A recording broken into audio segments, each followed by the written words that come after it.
আজকে সারা দিনটা আমার কেমন কাটলো চলো তোমাদের বলেই দেই।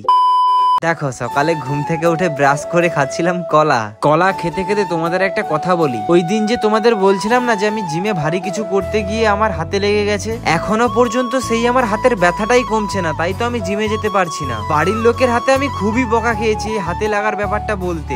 তারপর চলে আসি আমি বাবার সঙ্গে জামা প্যান্টের দোকানে। তোমরা আবার ভেবো না যে আমি দুর্গাপুজোর জন্য শপিং করতে এসেছি। আমি আর কি জামা প্যান্ট নেবো, সেই পুরনো জামা প্যান্ট পরেই দুর্গাপুজো কাটিয়ে দেবো। এমনি বাড়িতে পরবো বলে যা হোক নিয়ে চলে আসি বাড়িতে। বিকেলে বন্ধুদের সঙ্গে একটু ঘুরতে যাচ্ছিলাম, মানে একটু বুঝে নাও না, এই আড্ডা দিতেই যাচ্ছিলাম। তোমরা হয়তো ভাববে এর আড্ডা আর বাড়ি ছাড়া কি কিছুই থাকে না। সত্যি বলতে আমার কিছুই থাকে না, এই আড্ডা আর বাড়ি এটাই তো আমার রুটিন।